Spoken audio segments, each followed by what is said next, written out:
We are on Daf Lamed Zayin Amid Aleph, and we're up to the Mishnah. Now, by way of introduction to this Mishnah, because the first sugya of the Gemara in analyzing this Mishnah is going to deal with locations, exactly where the Kohen Gadol is located. What we had until this point, and that's going to be the takeoff for this Mishnah, is that the Kohen Gadol, when he recited Vidui over his par, is located bein Ulam leMizbeach. Now we have to understand that when we're talking about the Ulam, which is the main structure of the Beis HaMikdash, we're in the west. That's called a Ma'arav. You enter into the Mikdash from the east, and you keep going west until you get to the Mikdash. Entering the Har Bayis and so on.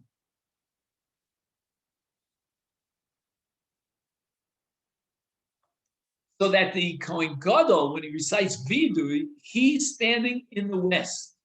Bein Ulam leMizbeach. He is basically, again, we talked about the directions in which the bull is standing. You know, we don't want the back of the bull to be connected. All those discussions when he does the speaker.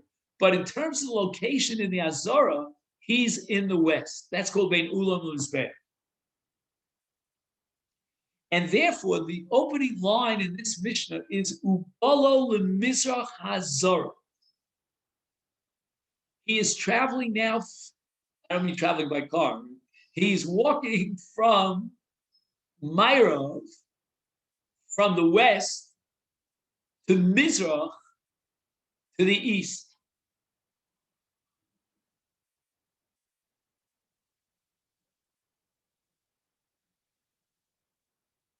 But now we have to ask a different question. Because although going into the Mikdash, you are going east to west, the Mizbeach is facing north and south. We're not exactly sure where the Mizbeach is located. If, let's say, we were to split the Azor into two halves, is it on the bottom half, which we'll call the south, or the top half, which is the north? One thing we're sure of, that the bulk, the majority of the Mizbeach was in the south. Question would be whether or not part of the Mizbeach spills over into the north. So the Kohen Gadol now is going from the west, and he's going Litzvon HaMizbeach.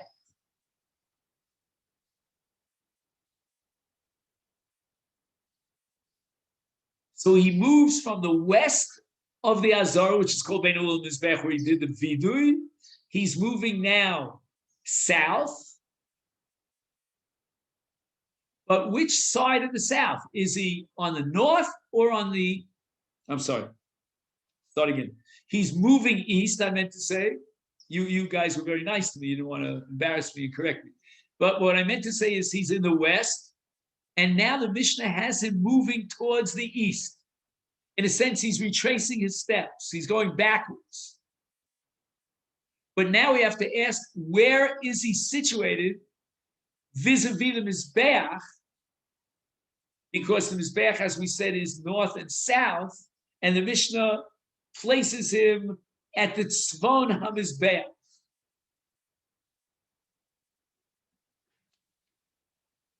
What is he about to embark upon at this point? Until now, we were dealing with the Par Shel Kohen Gadol. Now we're going to shift our attention to the Seirim. There are two Seirim, and he's going to have to do a gorol to determine which Seir, which he goes, is designated Lashem and which La Zaza. Where is he situated when he does the Hagrala over the Shnei Seirim? And the answer is Litzvon HaMizbeach, which sounds like the Mizbeach is in the north, but we know that that's not so. The Mizbeach is in the south. But apparently, again, what I'm saying now is very tenuous. The Mizbeach in the south also extends into the north.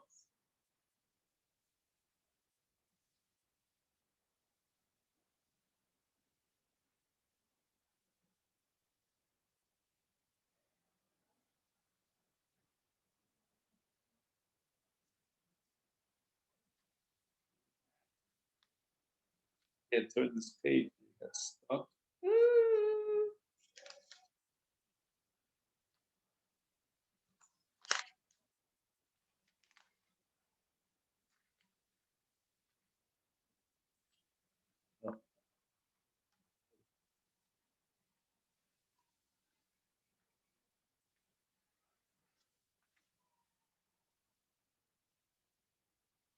Now, we're ready for the real exciting part of Avodas Yom Kippurim. The Kohen Gadol has now positioned himself towards the east, and he's on the north of the Mizbeach. He's ready for the Hagrola. Hasgan miyamino v'rosh beis av mismolo. He's flanked on the right by his second in command, and on the left by the Rosh Beis Av, the head of the Kohanim who are on duty. V'sham shnei seirim, the Kalfi. Kalfi, the Gemara is going to tell us what kind of wood it's made of, and it's a receptacle. Haisa Sham was located there. Uba, and inside this box, we'll call it a wooden box, is Shnei Gorolos. There are two smaller pieces of wood, and they wrote in ink on each piece, either Lashem or Lazozim. What kind of wood did they use to make this kalfi? Shel eshkeroa, which in Hebrew is called the eighth brush. Okay, now the English has it. Just give me a second here. I'm on the wrong page.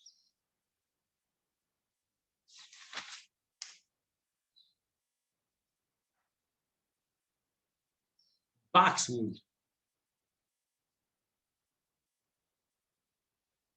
I'll tell you the truth. Eighth brush is just as meaningful to me as boxwood.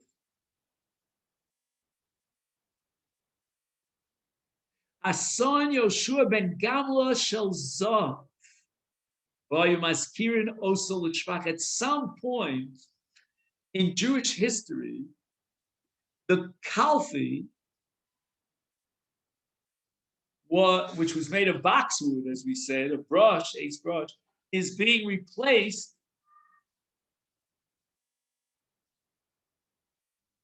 by a golden Kalfi. And this was instituted by someone named Yoshua ben Gamla,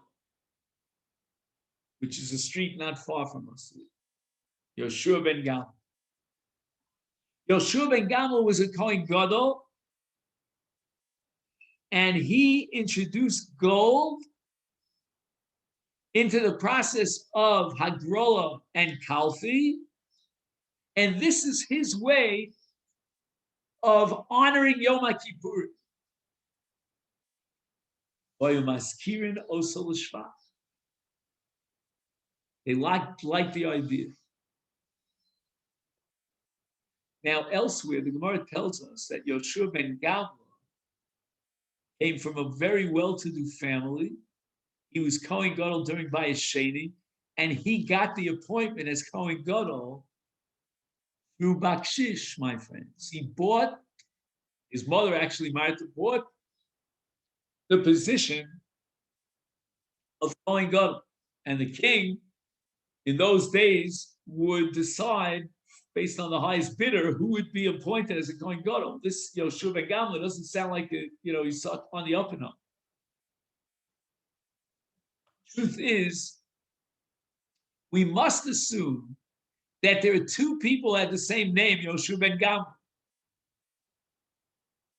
because the Gemara tells us in Baba Basra of Gimel, it was none other than Yoshua ben Gamla who was responsible for the entire educational system of Klal Yisrael teaching Torah, all the schools, and how many children and who would be the Malamed. All this was a takana of Yoshua ben Gamla.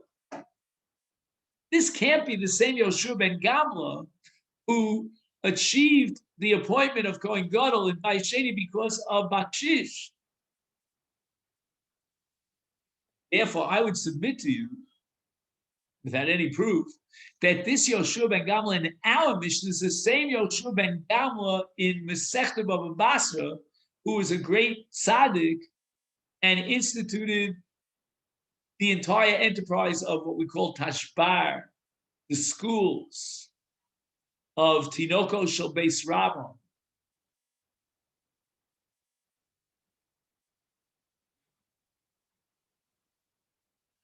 Vayumaskirin oso l'shvach. And similarly, Ben Kotin, another Kohen Gadol, osa shnemasar dad l'kiyar. He made a kiyar instead of 2 faucets, he made it of 12 faucets. Here he adds the word mitchila before Ben Kotin, lo hoyelo el shnaim. There are only 2 faucets to the kiyar.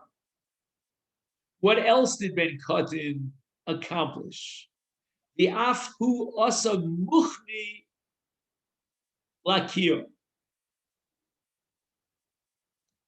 Now this has to do with lina. Anything that's kodesh cannot sit around overnight. And if it does, it becomes disqualified under lina. And that's true even with regard to the mayim that is used to wash the hands of the kohen, the feet of the kohen, from the kiyah. So what did Ben Kotin institute? He created a system, a very complicated system, which would allow the mayim to be held overnight in the kiyar without a psul lina, and that's called muchni. Muchni means a kind of a wheel or a pulley system, which he created in the mechanics that it would allow the water to remain inside the kiyar, even though it was separated and designated for kiddush yadayim raglayim, and it would not be makabel tumah.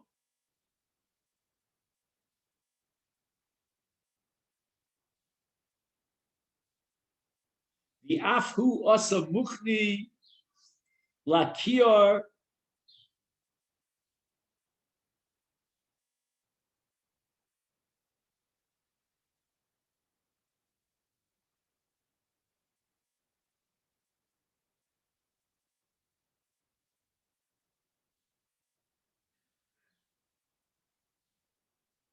shaloyu meimav nifsalim believing.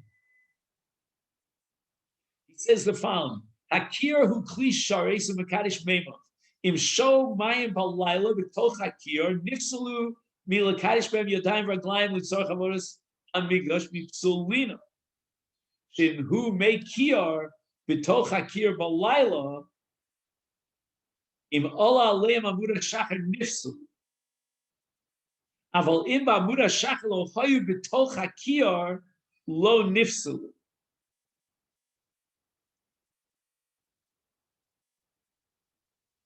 Ben Kotin asa muchni lahorid biezraso balayla esakir in meimav litoch habar shevazora v'kemen shahayu me'akir mechubarim is therefore lo nifsalu belief.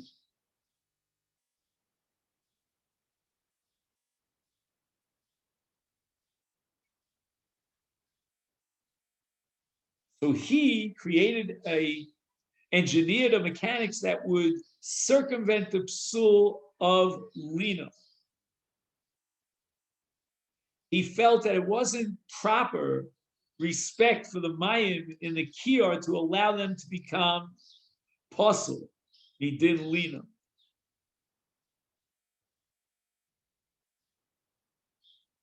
And the Mishnah goes on. Other people that did very nice things and contributed to the Mikdash. Munbaz hamelcha osek kol yodos hakelim shel Yom Kippurim shel Zav. Munbaz wanted to enhance the avodah of Yom Kippurim with a great glory, shining gold.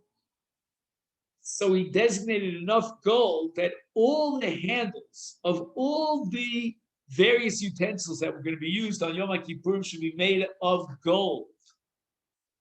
Pure, unadulterated golden handles for all the kelim.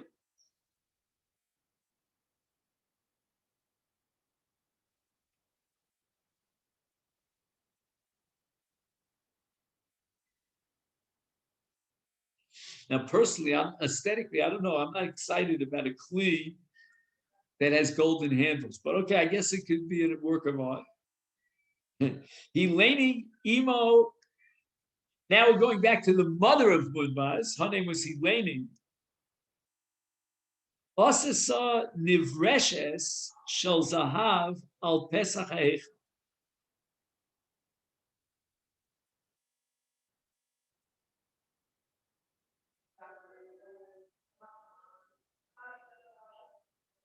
So what is a nivreshes? He says here, a nivreshes is a menorah, and she lifted up this special menorah that was made of gold on top of the opening into the Heichal. Once again, I would say it's a kiyum of Mora Migdash, of Kvoda Migdash, to enhance the beauty of the Migdash by setting up these candelabras of gold.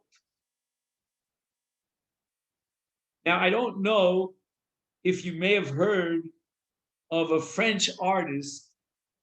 I'm probably not pronouncing his name correctly. Poussin, that's how I pronounce it. He has a very famous painting of the sacking of the Beis Hamikdash, in which you see the enemies carrying out the menorah, and it's a pure gold menorah. The problem is that he seems, I can't swear in a stack of Bibles, to be referring to the second Beis Hamikdash that was sacked by the Romans. And the menorah during the second Beis Hamikdash, the Gemara tells us, was not made of gold. And you could see this painting, the original painting, in the National Museum, which is not far from here.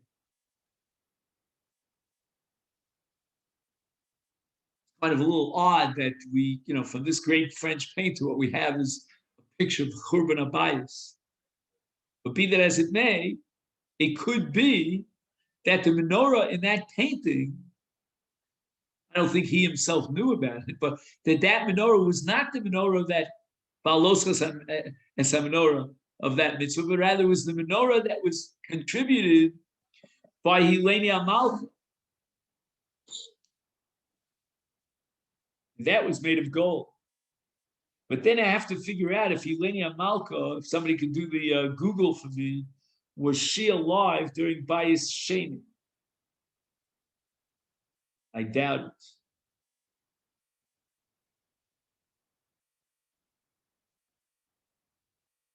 it. So what else did she contribute to the Beis Hamikdash? This Heleni, she was a good woman.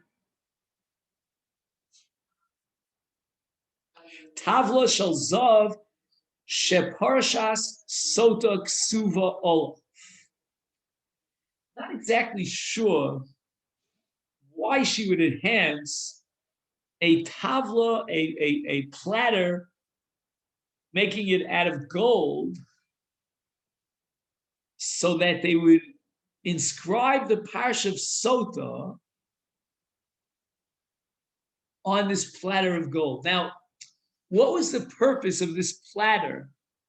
Let's just see if he uses the word platter. If you turn on your, okay, whatever. He calls it a tablet. I called it a platter. Okay, fine. Now, that you have to hire a sofer to write this parsha on parchment. And what she wanted to accomplish was that in event that they didn't have a Sefer Torah handy, they wouldn't have to delay the process. He would look at this platter tablet and he would copy it from the tablet. He wouldn't have to get a Sefer Torah. Nicanor, oh, we've heard of Nicanor. He created the gates that entered into the Azor, the main entry into the Azor. Nasu Nisim with El Sosa, right? He's on the way, and there was a storm, and he wants to contribute the copper gates and so on and so on. At the end, he jumps in and he saves the gates. It was a great miracle. And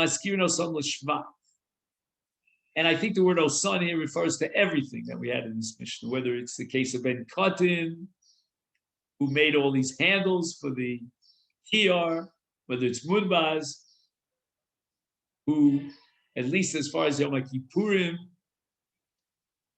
he had the Yodos HaKelim of Yom Kippurim Mizav.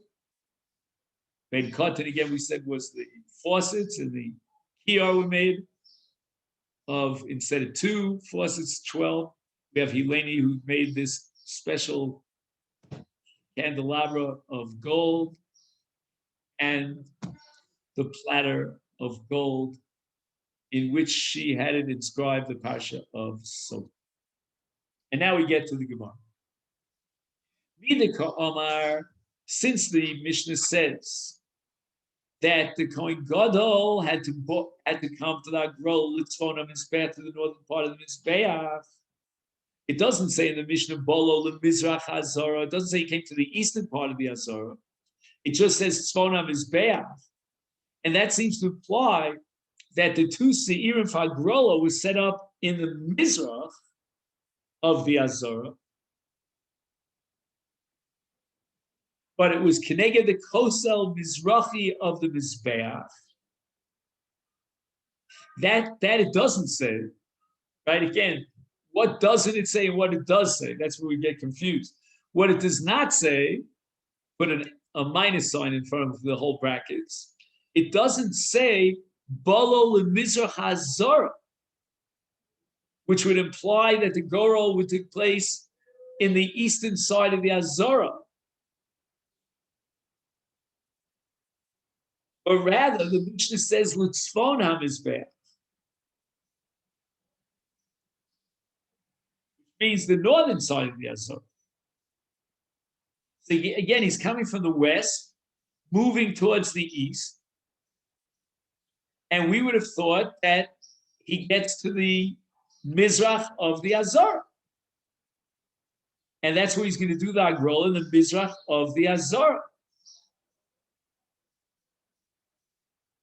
That's not what it says in the Mishnah. The Mishnah says, Litzfon HaMizbeach, which means in the northern side of the Hazara. So wait a second. Where is the Mizbeach located? If he's going to Tzfon HaMizbeach, it means he's going to the north of the Mizbeach. Michlal, the implication is the Mizrach Lav B'Tzafon Ham. Mizbeach is not in the Tzafon. He's going to the north of the Mizbeach, implying that the Mizbeach is not in the north, because otherwise you wouldn't say he's to the north of the Mizbeach. It seems that we could derive from our Mishnah that there's no part of the Mizbeach that's in the Tzfon HaZorah. It's all in the south of the Hazara. So therefore, when the Kohen Gadol is going towards the east, and therefore he's doing the Agrola in an area which is Keneged, it's in front of the Koslei HaMizrach Shel Mizbeach, then in that case, Lav B'Tzafon Kohen. And this is a gigantic machlokus as to whether or not the Mizbeach was also in the north, meaning it spilled over from the south to the north. Mani, Rabbi Eliezer ben Yaakov. This Mishnah reflects the Shita of Eliezer and Yaakov that the Mizbech was completely located in the south. The article has a very helpful diagram here, which you'll see if you have. He has actually this diagram in two different places, once on our Mishnah on Lamed Zayin and once on our Sugi on the bottom of Lamed Zayin, but it's basically the same. It's the same diagram twice. What he sets up here is the east, which is the Shar Nicanor, into which we enter into the Azara. And he actually demarcates, is such a word? He demarcates it with two little arrows. So that's the Shar Nicanor, and that's facing. So a second. Yeah, it's actually, this diagram is not 100% clear, but if you take a look at those two arrows, then they are facing the west. Because what happens is he enters into the Shar Nicanor from the east, and he's facing west. That's where the Seirim are going to be. And he has a line below that, which is the line that divides the north and the south. And immediately below that line on the southern side is the Mizbech.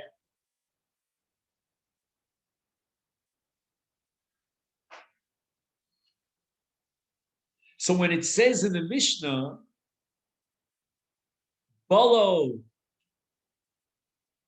Lemizrach HaZara, right? It means that he's coming from the Ulam, which he has here on the left side, because that's the west. He's walking towards the east in the direction of Shar Nicanor. And then the Mishnah says, Litzafon HaMizbeach. It's north of the Mizbeach. You see that picture? So the Mizbeach is below this line. Above this line are the two Seirim standing in front of the Shar Nicanor, meaning the Shar Nicanor is behind them, and the two Seirim are facing the west. To Sanyo, we learned to the Brisa, where do we find the opinion of Rabbi Eliezer ben Yaakov that the Mizbech was totally, completely in the south? And we're talking about the parsha in the Korban Olav Shachato Sal Yerech HaMizbeach Tzofono Lifnei Hashem. Now watch this. There's an extra hey. It could have said Litzafon. It says Litzfona. So what are we going to derive from this extra hey? She'ehei Tzafon Kulo Panui.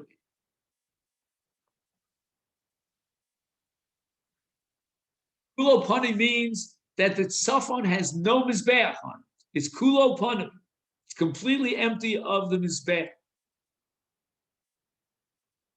And that's why when the Torah says, V'shachat also, for example, Yerech HaMizbeach Tzofono Lifnei Hashem, we understand that Tzofono Lifnei Hashem means that it is Kulo Pani, that the Tzafon has no Mizbeach whatsoever. Now the Gemara raises the following kasha. For Reisha, Rabbi Elazar Reb Shimoni. Rabbi Elazar Reb Shimon is the Tana who holds that the Mizbeach was partially in the north. It spilled over from the south to the north. And in the Reisha, it says that the Kohen Gadol came to his par, which was standing between the Ulam and the Mizbeach, which means Mimaira to the west of the Mizbeach, and it was Keneged Kotzal HaMizbeach. Vayesomech es yadav al hapar u'misvadev avidui behechach hayu b'tzfon ha'azara.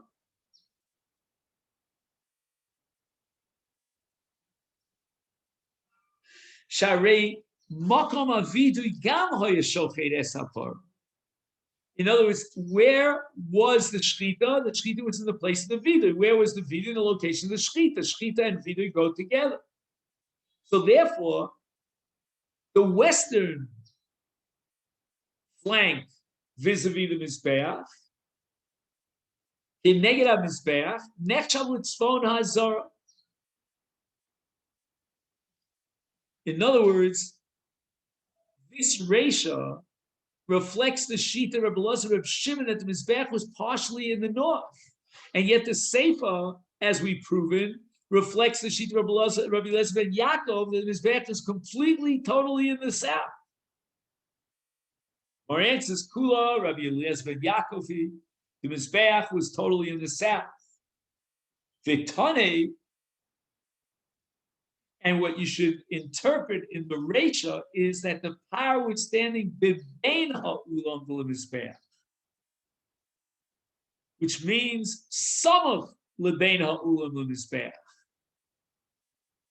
from the north of the mizbeach to the west of the mizbeach, but not between the two.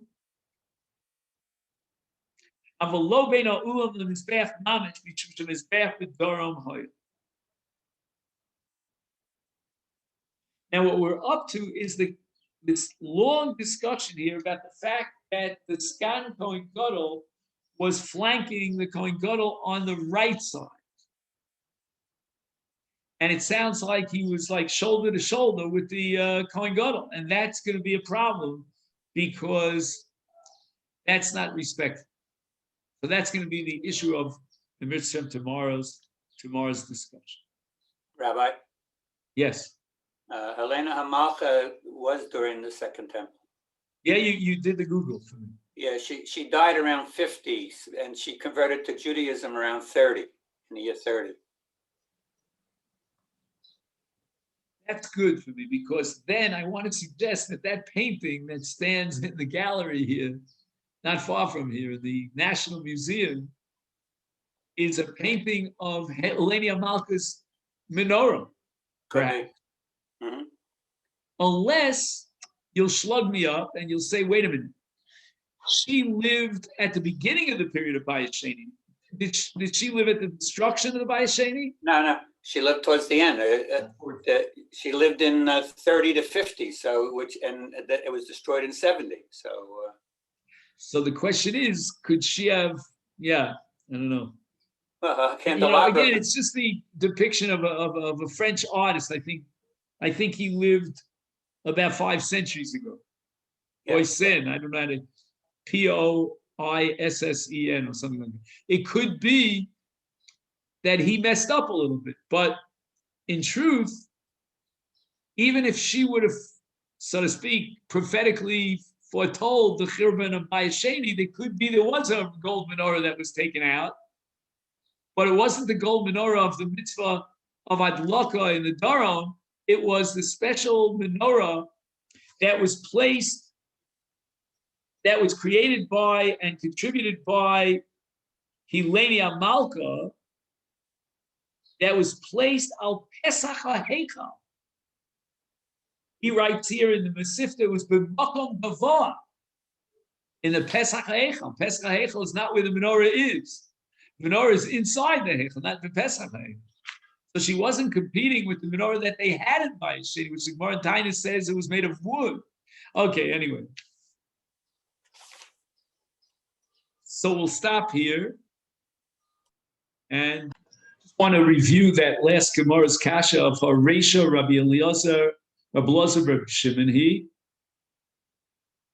And we said from the beginning of the Mishnah, we derived the conclusion that we are following and reflecting the Shita of Rabbi Elazar Reb Shimon, that the Mizbeach actually extended into the northern half of the Azara.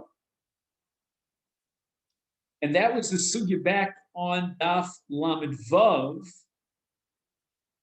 with regard to the previous Mishnah. We interpreted that Mishnah has to be attributed to Rabbi Elazar Reb Shimon, and he allowed the partial Kohen Gadol to be shechted b'makom vidui between the ulam and the mizbeach, indicating that part of the mizbeach is in the tzafon of the Azor. Our Mishnah seems to indicate here on Daf Lamed Zayin that the mizbeach is in the tzafon.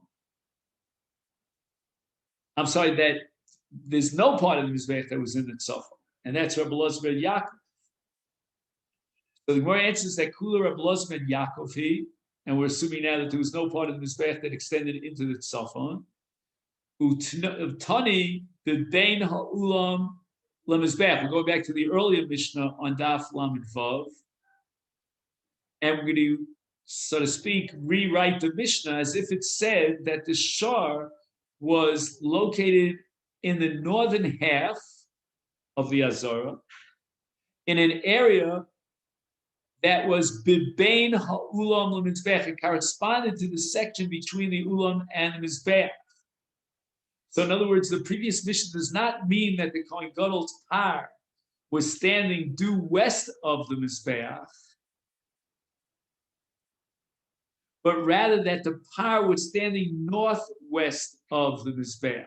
Not due west, but northwest. So therefore, the par stood in the northern half of the Azara facing Bein Ulam LeMizbeach. They would bring the par as close to the entrance of the ulam as possible, and that's because they wanted to spare the Kohen Gadol, who's weak, of any unnecessary exertion. However, they could not position the par due west of the Mizbeach because the par had to be shechted in the north, and there's no part of the Mizbeach that was in the northern half of the Azara. So now we're going to have to reinterpret the Gemara back on Daf Lamed Vav, that when the Gemara there says that the Mishnah, that Mishnah follows the view of Rabbi Elazar, Reb Shimon, it doesn't mean that it follows his view totally in every respect. It is clear from our Mishnah that with regard to the location of the Mizbeach, the Mishnah, in fact, reflects the Shita of Rabbi Elazar ben Yaakov and not Rabbi Elazar Reb Shimon. But the Gemara means to say that the Mishnah follows Rabbi Elazar in his definition of the east-west boundaries of the north, which he maintains includes not only the area due north of the Mizbeach, but also the area northwest of it until you reach the Ulam. So the Mishnah does not follow Rabbi Elazar in Rabbi Elazar's view that the north extends southward into the area due west of the Mizbeach. But that one, in effect, he's saying that the Mizbeach is partly in the northern half of the Azor. And this leads us again, as we said before, to the Mishnah about the Skan Kohen Gadol being on the right side. Okay, then? So I wish you a great day. Thank you.